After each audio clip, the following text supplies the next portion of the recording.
कल्पना करो अगर मैं तुमसे कहूं कि अगले 11 मिनट तुम्हारी पूरी चेतना का अनुभव बदल सकते हैं, सिर्फ एक प्रयोग तुम्हारे अपने मन पर। हम अक्सर ध्यान को किसी मंत्र, किसी रूप, किसी देवता या किसी रोशनी की कल्पना से जोड़ते हैं, लेकिन निराकार ध्यान अलग है। यहाँ तुम किसी चीज को पकड़ते नहीं, बल्कि जो कुछ भी घट रहा है उसे बिना छेड़े देखते हो। जैसे आसमान बादलों को गुजरते देखता है। आसमान बादलों से लड़ता नहीं, बस मौजूद रहता है। अब सवाल उठता है कि 11 मिनट में क्या हो सकता है। मान लो तुम्हारा मन एक कमरे की तरह है जिसमें टीवी, रेडियो, मोबाइल, पंखा सब एक साथ चल रहे हैं। हर विचार एक आवाज है। तुम सालों से उस शोर में जी रहे हो, इसलिए तुम्हें शांति अस्वाभाविक लगती है। जब तुम 11 मिनट सिर्फ बैठते हो और कुछ नहीं करते, तो पहली बार तुम्हें एहसास होता है कि शोर तुम नहीं हो, तुम तो वो हो जो शोर को सुन रहा है। यही पहला बदलाव है, पहचान का बदलना। उदाहरण से समझो, अगर तुम्हारे हाथ में मोबाइल है और उस पर एक डरावनी फिल्म चल रही है, तो दिल की धड़कन तेज हो सकती है, लेकिन जैसे ही याद आता है कि ये सिर्फ स्क्रीन है, शरीर ढीला पड़ जाता है। जीवन की घटनाएं भी वैसी ही स्क्रीन है।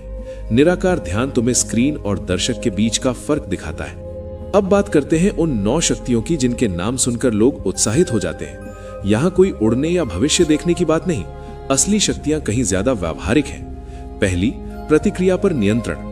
कोई तुम्हें कुछ कहे और तुम तुरंत फट पड़ो, ये कमजोरी है। वही बात सुनकर तुम शांत रहो और सोचकर जवाब दो, ये शक्ति है। दूसरी, एकाग्रता। जब मन भटकना छोड़ता है तो काम गहराई से होता है। तीसरी, भय कम होना, क्योंकि देखने वाला समझ जाता है कि विचार सिर्फ विचार है। चौथी, भावनात्मक संतुलन। खुशी आए तो बहो नहीं, दुख आए तो टूटो नहीं। पांचवी, आत्म जागरूकता। छठी, निर्णय की स्पष्टता।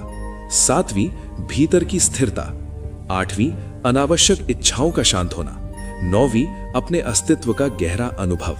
जब तुम 11 मिनट बिना हिले बैठे रहते हो और विचारों को देखते हो, तो दिमाग का वही हिस्सा सक्रिय होता है जो निरीक्षण करता है, प्रतिक्रिया नहीं। मनोविज्ञान में इसे मेटा अवेयरनेस कहा जाता है, अपने विचारों को देखने की क्षमता। यही क्षमता जीवन में परिपक्वता लाती है। ये कोई रहस्यवाद नहीं, बल्कि अभ्यास का परिणाम है। अब एक छोटा सा प्रयोग, अभी नहीं तो आज रात 11 मिनट का टाइमर लगाओ। पीठ सीधी, आंखें बंद, सांस को मत बदलो, बस देखो। विचार आएंगे, ये काम बाकी है, ये बेकार है, कुछ हो क्यों नहीं रहा। तुम सिर्फ देखो, जैसे सड़क किनारे खड़े होकर ट्रैफिक गुजरता देखते हो। अगर बीच सड़क में कूदोगे तो कुचले जाओगे, किनारे रहोगे तो सुरक्षित रहोगे। मन की सड़क भी वैसी ही है। शुरुआत में बेचैनी होगी, पैर हिलाने का मन करेगा, घड़ी देखने का मन करेगा। यही वो बिंदु है जहां असली साधना शुरू होती है, क्योंकि तुम पहली बार अपने मन की आदतों को पकड़ रहे हो। तुम समझ रहे हो कि अब तक मन तुम्हें चला रहा था। 11 मिनट बाद कुछ चमत्कारी नहीं भी लगे तो निराश मत होना। असली बदलाव सूक्ष्म होता है, जैसे बीज जमीन के नीचे चुपचाप फूटता है। अगले दिन शायद तुम्हें थोड़ी ज्यादा स्पष्टता महसूस हो, शायद किसी की बात से कम चिढ़ हो, शायद भीतर हल्का सा खालीपन जो डरावना नहीं बल्कि शांत हो। यही निराकार का स्वाद है, बिना रूप, बिना कहानी, सिर्फ होना। सोचो, अगर सिर्फ 11 मिनट रोज तुम्हें तुम्हारे मन से थोड़ा दूर खड़ा कर दे, तो 1 महीने बाद तुम कितने अलग हो सकते हो। अगर हर दिन तुम्हारी प्रतिक्रियाएं थोड़ी कम और जागरूकता थोड़ी ज्यादा हो जाए, तो क्या यह किसी भी चमत्कार से कम है? यह वीडियो देखने के बाद सबसे बड़ी गलती होगी अच्छा था कहकर स्क्रॉल कर देना। असली जवाब अनुभव में है। आज ही 11 मिनट निकालो, कोई उम्मीद मत रखो, सिर्फ प्रयोग करो। और जब तुम लौटो, खुद से पूछना, क्या सच में शक्ति बाहर थी या हमेशा से भीतर इंतजार कर रही थी? अब जरा उस बिंदु की बात करें जहां अधिकतर लोग या तो डर जाते हैं या वापस लौट आते हैं। जब तुम नियमित रूप से निराकार ध्यान में बैठते हो, एक क्षण ऐसा आता है जहां तुम्हें लगता है कि मैं धीरे धीरे धुंधला हो रहा है। पहले विचार कम होते हैं, फिर भावनाएं शांत होती हैं, फिर एक ऐसा अनुभव आता है जिसमें तुम्हें लगता है जैसे पकड़ने के लिए कुछ भी नहीं बचा, ना कोई कल्पना, ना कोई आवाज, ना कोई पहचान। कई लोग इसी अवस्था को मैं खो रहा हूं समझकर घबरा जाते हैं, पर वास्तव में ये खोना नहीं बल्कि पुराने ढांचे का ढीला पड़ना है। तुमने कभी गहरी नींद का अनुभव किया है? उस समय न तुम्हें अपना नाम याद रहता है, न शरीर का बोध, न दुनिया। फिर भी सुबह उठकर तुम कहते हो, मैं अच्छी नींद सोया। इसका मतलब है कि कोई स्तर ऐसा था जो उस अनुपस्थिति को भी जान रहा था। ध्यान में जब चेतना सूक्ष्म होती है तो वही गहराई जागते हुए छूने लगती है। अब शव वाली उपमा को सही अर्थ में समझो। रास्ते में पड़ा एक मृत शरीर न प्रतिक्रिया देता है, न चाह रखता है, न स्मृति सक्रिय होती है। वैज्ञानिक दृष्टि से देखें तो मृत्यु के बाद मस्तिष्क की विद्युत गतिविधि समाप्त हो जाती है। न्यूरॉन्स के सिग्नल बंद हो जाते हैं, जिसे न्यूरोसाइंस में ब्रेन एक्टिविटी या कॉर्टिकल प्रोसेसिंग कहा जाता है, वो शून्य की ओर चला जाता है। इसलिए शरीर निष्क्रिय हो जाता है। लेकिन ध्यान में जो होता है वो जैविक मृत्यु नहीं है। वहां मस्तिष्क बंद नहीं होता, बल्कि उसकी गतिविधि का पैटर्न बदलता है। आधुनिक शोध बताते हैं कि गहरे ध्यान में डिफॉल्ट मोड नेटवर्क, जो मैं की कहानी लगातार चलाता रहता है, शांत होने लगता है। जब यह नेटवर्क शांत होता है तो आत्म छवि तात्कालिक रूप से कमजोर पड़ती है। साधक को लगता है कि मैं जैसा कुछ नहीं बचा। यह भयावह लग सकता है, क्योंकि हमारा पूरा जीवन इसी मैं पर टिका है। यही वो जगह है जहां 99% लोग उठकर चले जाते हैं। उन्हें लगता है कुछ नहीं हो रहा या कुछ गलत हो रहा है। बेचैनी, खालीपन, अर्थहीनता, ये सब मन के सुरक्षा तंत्र हैं। मन अपनी पकड़ ढीली नहीं होने देना चाहता, इसलिए वो कहता है बस करो, ये व्यर्थ है। लेकिन तर्क से देखो, अगर तुम रोज 11 मिनट बैठते हो और हर बार अपने विचारों को बिना प्रतिक्रिया के देखते हो, तो तुम मस्तिष्क के न्यूरल पाथवे बदल रहे हो। न्यूरोप्लास्टिसिटी एक स्थापित वैज्ञानिक सिद्धांत है। मस्तिष्क अपनी संरचना अनुभव के अनुसार बदलता है। हर बार जब तुम प्रतिक्रिया नहीं देते, तुम एक नई आदत बना रहे हो। यह सूक्ष्म परिवर्तन तुरंत दिखाई नहीं देता, पर भीतर गहराई में जुड़ता रहता है। अब ब्रह्मांड को कंट्रोल करने की पावर को भी प्रतीकात्मक अर्थ में समझना जरूरी है। ब्रह्मांड बाहर का विशाल अंतरिक्ष ही नहीं, बल्कि तुम्हारा आंतरिक ब्रह्मांड भी है, विचारों का, भावनाओं का, प्रतिक्रियाओं का। जब तक तुम अपने भीतर के ब्रह्मांड को नियंत्रित नहीं कर पाते, बाहर की दुनिया हमेशा तुम्हें हिलाती रहेगी। जब ध्यान में पहचान ढीली होती है तो एक गहरी जुड़ाव की अनुभूति आती है, जैसे तुम अलग इकाई नहीं बल्कि पूरे अस्तित्व का हिस्सा हो। भौतिकी हमें बताती है कि हर वस्तु ऊर्जा और कणों से बनी है। तुम्हारा शरीर भी उसी पदार्थ से बना है जिससे तारे बने हैं। ये कोई काव्यात्मक बात नहीं, बल्कि कॉस्मिक केमिस्ट्री का तथ्य है। कार्बन, नाइट्रोजन, ऑक्सीजन सब तारों के भीतर बने तत्व हैं। जब ध्यान में सीमाएं पतली पड़ती हैं, तो ये बौद्धिक ज्ञान अनुभव जैसा लगने लगता है। यही लिंक है, रहस्यमय तार नहीं, बल्कि अनुभूति कि तुम अलग नहीं हो। उस अवस्था में न अंधकार महत्वपूर्ण रहता है, न प्रकाश, न शून्य पकड़ में आता है, न कोई आकृति। ये ऐसी स्थिति है जहां मन समझ नहीं पाता कि क्या कहे, इसलिए उसे कुछ भी नहीं कह देता है। पर कुछ भी नहीं भी एक अवधारणा है। वास्तविक अनुभव शब्दों से बाहर है। ध्यान रखो, अगर कोई साधक सचमुच जैविक रूप से निष्क्रिय हो जाए तो वो ध्यान नहीं, बेहोशी या स्वास्थ्य संकट होगा। इसलिए हमेशा सजग रहना जरूरी है। ध्यान में चेतना गायब नहीं होती, बल्कि सूक्ष्म और स्थिर होती है। फर्क बहुत गहरा है। जो लोग कहते हैं हर दिन बैठने से कुछ नहीं होता, अक्सर वो सतही परिणाम चाहते हैं। तुरंत शांति, तुरंत प्रकाश, तुरंत रोमांच। पर आंतरिक विकास पौधे की तरह है। तुम रोज पानी देते हो, मिट्टी नहीं खोदते देखने के लिए कि जड़ कितनी बड़ी है। अगर हर दिन संदेह से जड़ को उखाड़ोगे तो वृद्धि रुक जाएगी। कल्पना करो, अगर तुम 1 साल तक रोज 11 मिनट बैठो, ये लगभग 67 घंटे का साक्षी भाव अभ्यास होगा। क्या ये संभव है कि 67 घंटे की जागरूकता तुम्हें बिल्कुल वैसा ही छोड़े जैसा तुम पहले थे? तर्क कहता है नहीं। आदतें बदलेंगी, प्रतिक्रिया बदलेगी, देखने का नजरिया बदलेगा, और वही असली शक्ति है। बाहर की वस्तुओं को नियंत्रित करना नहीं, बल्कि अपनी प्रतिक्रिया, अपने भय, अपनी लालसा को देख पाना। जब भीतर का तूफान शांत होता है तो बाहर का तूफान भी कम डराता है। इसलिए जब अगली बार ध्यान में बैठो और लगे कि सब मिट रहा है, भागना मत, बस देखो। अगर डर उठे उसे भी देखो, अगर खालीपन आए उसे भी देखो। वही द्वार है। अब कल्पना करो कि तुम उस बिंदु से वापस नहीं लौटे। तुम भागे नहीं, तुमने खालीपन को होने दिया। धीरे धीरे तुम्हें एहसास होगा कि जो कुछ भी नहीं लग रहा था वो वास्तव में एक गहरी स्थिरता है। पहले तुम्हें लगेगा कि सब समाप्त हो गया, पर कुछ क्षण बाद समझ आता है कि समाप्त कुछ नहीं हुआ, बल्कि जो झूठा था वो शांत हुआ है। मन जब शांत होता है तो वो मरता नहीं, वो पृष्ठभूमि में चला जाता है। जैसे शहर में रात 2 बजे ट्रैफिक कम हो जाए, सड़क गायब नहीं होती, बस शोर कम हो जाता है। यहीं से असली परिवर्तन शुरू होता है। अब एक सूक्ष्म बदलाव होता है। तुम पहले विचारों को देख रहे थे, फिर तुम देखने वाले को देखने लगे। अब एक और परत गिरती है। देखने वाला भी एक अनुभव बन जाता है, और अचानक ऐसा लगता है जैसे बस जागरूकता है, बिना केंद्र के, बिना सीमा के। इसे समझने के लिए एक उदाहरण लो। मान लो तुम समुद्र किनारे खड़े हो, लहरें आती जाती हैं, फिर तुम समझते हो कि तुम लहर नहीं, दर्शक हो। लेकिन अगर और गहराई में जाओ तो समझ आता है तुम दर्शक भी नहीं, तुम तो स्वयं समुद्र हो। लहरें तुम्हारे ही भीतर उठती हैं। यही लिंक है जिसकी बात लोग रहस्यमय शब्दों में करते हैं। ब्रह्मांड से कनेक्शन का अर्थ यह नहीं कि तुम ग्रहों को हिलाने लगोगे, बल्कि ये कि तुम अपने भीतर की ऊर्जा, अपने निर्णय, अपनी दिशा को स्पष्ट रूप से महसूस करने लगते हो। जब भीतर भ्रम कम होता है तो क्रिया सटीक होती है, और जब क्रिया सटीक होती है तो परिणाम शक्तिशाली दिखते हैं। लोग बाहर से देखते हैं और कहते हैं उसमें कोई खास पावर है। असल में वो व्यक्ति अपने अंदर के शोर से मुक्त है। जब 99% लोग छोड़ देते हैं तो वे उसी क्षण रुक जाते हैं जहां उनका पुराना मैट टूटने वाला था। पुरानी आदतें, पुरानी पहचान, पुरानी कहानियां, वे सब वापस आ जाती हैं। लेकिन जो रुकता नहीं वो देखता है कि पहचान बदल सकती है पर जागरूकता बनी रहती है। अब यहां एक और तर्क समझो। तुम्हारा पूरा अनुभव मस्तिष्क में बनने वाले पैटर्न्स का परिणाम है। जब तुम लगातार साक्षी घाव में बैठते हो तो प्रतिक्रिया आधारित पैटर्न कमजोर होते हैं और अवलोकन आधारित पैटर्न मजबूत। इसका अर्थ है तुम उत्तेजना और प्रतिक्रिया के बीच की दूरी बढ़ा रहे हो, और वही दूरी स्वतंत्रता है। जब भीतर कोई पकड़ नहीं बचती, न अंधकार की, न शून्य की, न प्रकाश की, तब तुम अनुभव करते हो कि अस्तित्व को पकड़ने की जरूरत नहीं है, वो स्वयं घट रहा है। सांस अपने आप चल रही है, दिल अपने आप धड़क रहा है, विचार अपने आप उठते और गिरते हैं। तो फिर मैं क्या कर रहा था अब तक? बस दावा कर रहा था कि सब वही कर रहा है। ये समझ धीरे धीरे जीवन में उतरती है।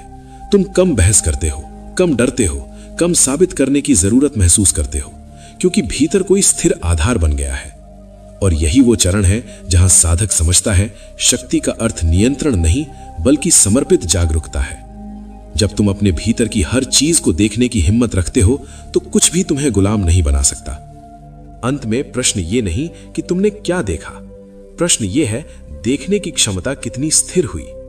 अगर तुम रोज 11 मिनट उस स्थिरता में उतरते हो तो धीरे धीरे वो 11 मिनट पूरे दिन में फैल जाते हैं। चलते समय, बोलते समय, काम करते समय एक हिस्सा साक्षी बना रहता है, और वहीं से साधना जीवन बन जाती है।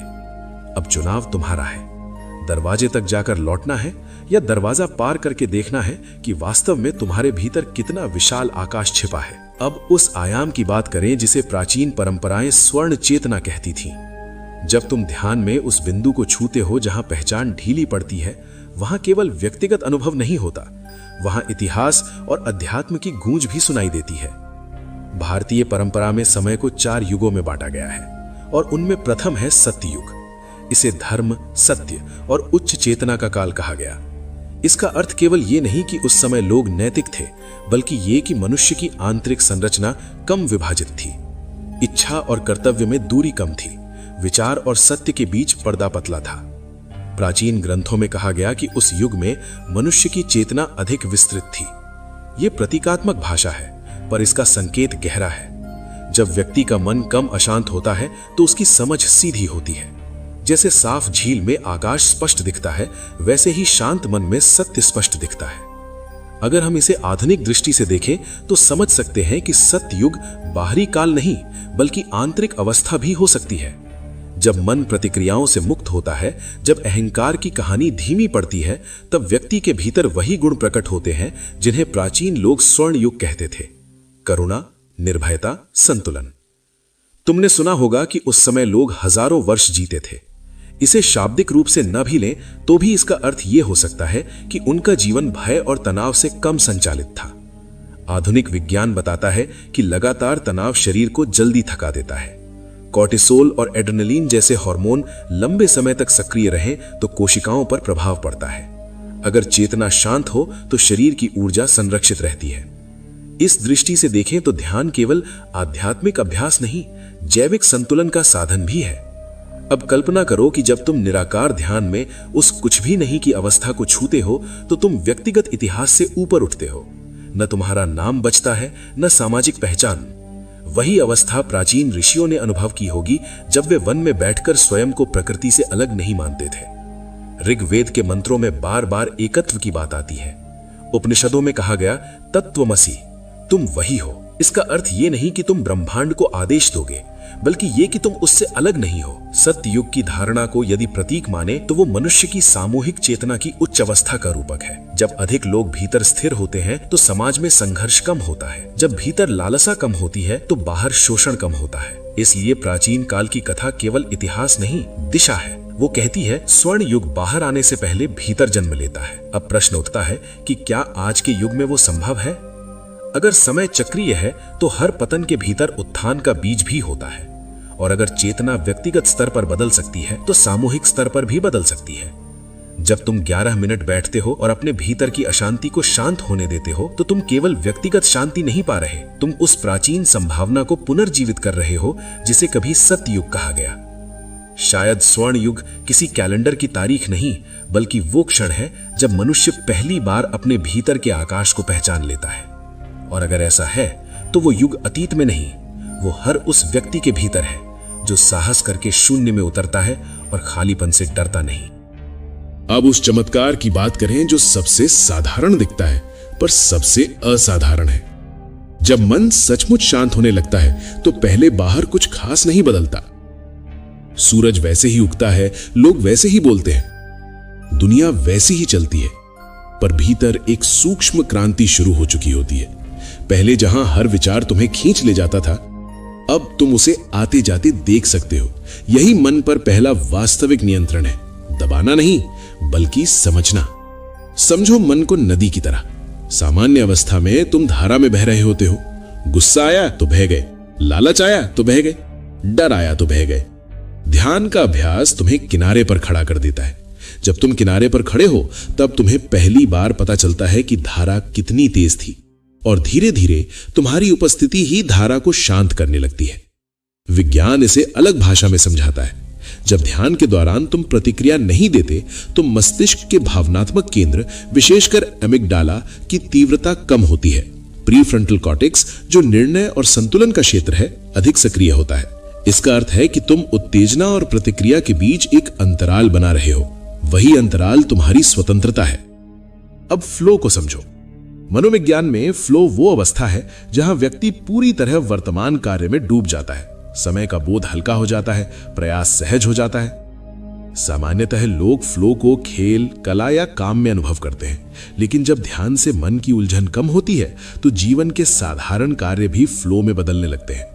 चलना, बोलना, लिखना, सब में सहज लय आ जाती है। यह चमत्कार बाहर से दिखाई नहीं देता, पर भीतर से जीवन का स्वाद बदल देता है। जब चेतना भीतर स्थित होती है तब निर्णय स्पष्ट होते हैं। पहले जहां तुम 10 लोगों की राय से डगमगा जाते थे, अब तुम्हारे भीतर एक शांत संदर्भ बिंदु होता है। यह जिद नहीं है, यह स्पष्टता है। जैसे कंपास उत्तर दिशा जानता है, वैसे ही स्थिर चेतना दिशा महसूस करती है। अब सोचो, अगर मन पर काबू का अर्थ विचारों को खत्म करना नहीं है बल्कि उनके साथ बहना बंद करना है, तो जीवन कितना बदल सकता है। गुस्सा आएगा पर तुम उसे देखोगे, दुख आएगा पर तुम उसमें डूबोगे नहीं, खुशी आएगी पर तुम उससे चिपकोगे नहीं। यही संतुलन शक्ति है। धीरे धीरे एक और परिवर्तन होता है। तुम कम ऊर्जा व्यर्थ करते हो। पहले मन हर छोटी बात पर प्रतिक्रिया देकर थक जाता था, अब वही ऊर्जा सृजन में लगती है। रचनात्मकता बढ़ती है, समस्याएं पहाड़ नहीं लगती क्योंकि भीतर शोर कम है। यही वो अवस्था है जहां लोग कहते हैं तुम बदल गए हो, पर सच ये है कि तुम बदले नहीं, तुम अपने मूल स्वभाव के करीब आ गए हो। जब मन शांत होता है और चेतना स्थिर, तब जीवन संघर्ष नहीं, प्रवाह जैसा लगता है। घटनाएं आती हैं, जाती हैं, तुम उनके साथ तालमेल में रहते हो। यही असली फ्लो है, जहां प्रयास है पर तनाव नहीं, गति है पर घबराहट नहीं। और तब समझ आता है कि चमत्कार आसमान से नहीं गिरते, वे भीतर की व्यवस्था से जन्म लेते हैं। जब भीतर शांति होती है तो वही शांति तुम्हारे शब्दों, निर्णयों और कर्मों में दिखाई देती है। अब प्रश्न यही है, क्या तुम उस शांति को रोज 11 मिनट सींचने के लिए तैयार हो? क्योंकि जब मन तुम्हारा सेवक बन जाता है, स्वामी नहीं, तभी जीवन अपने पूर्ण प्रवाह में खुलता है। जब मन की इस शांति की बात आती है तो ये कोई नई खोज नहीं है। हजारों वर्ष पहले युद्ध भूमि के बीच खड़े एक योद्धा को भी यही शिक्षा दी गई थी। वही संवाद आगे चलकर भगवत गीता के रूप में जाना गया। ध्यान दो, ये ज्ञान किसी गुफा में नहीं दिया गया, बल्कि युद्ध के बीच। इसका अर्थ गहरा है। जीवन के शोर, संघर्ष और भ्रम के बीच भी भीतर की स्थिरता संभव है। गीता में कहा गया है, योगस्थः कुरु कर्माणि, योग में स्थित होकर कर्म करो। यहां योग का अर्थ केवल आसन नहीं है, बल्कि मन की संतुलित अवस्था है। जब चेतना भीतर स्थिर होती है तब कर्म होता है, पर कर्म का बोझ नहीं होता। एक और श्लोक है, समत्वम योग उच्यते, समभाव ही योग है। जब लाभ हानि, जय पराजय, सुख दुख में मन समान रहता है, तब व्यक्ति वास्तव में स्वतंत्र होता है। यही वो अवस्था है जिसका अनुभव निराकार ध्यान में धीरे धीरे होता है। पहले छोटी घटनाएं तुम्हें हिला देती थीं, अब तुम देखते हो कि हर अनुभव अस्थायी है। गीता में मन को मित्र और शत्रु दोनों कहा गया है। अगर मन अनियंत्रित है तो वो तुम्हें नीचे खींचता है, अगर वही मन अनुशासित है तो वही तुम्हें ऊपर उठाता है। ध्यान का अभ्यास इसी परिवर्तन की प्रक्रिया है, मन को दबाकर नहीं बल्कि समझकर। जब अर्जुन भ्रम में था तो उसकी समस्या बाहरी युद्ध नहीं थी, उसकी समस्या भीतर का द्वंद्व था। यही हर व्यक्ति का संघर्ष है। बाहर की परिस्थितियां अलग अलग हो सकती हैं, पर भीतर का युद्ध समान है। भय बनाम साहस, आसक्ति बनाम समर्पण, अहंकार बनाम स्पष्टता। निराकार ध्यान उसी भीतरी कुरुक्षेत्र में खड़ा होना सिखाता है। तुम भागते नहीं, तुम देखते हो। विचार उठता है मैं असफल हो जाऊंगा, तुम उसे देखते हो। भाव उठता है मुझे ये चाहिए, तुम उसे देखते हो। धीरे धीरे देखने वाला मजबूत होता है और विचारों की पकड़ कमजोर। गीता में आत्मा को अविनाशी बताया गया है, नैनम छिंदंती शस्त्राणि। इसका आध्यात्मिक अर्थ यह है कि तुम्हारी मूल चेतना परिस्थितियों से परे है।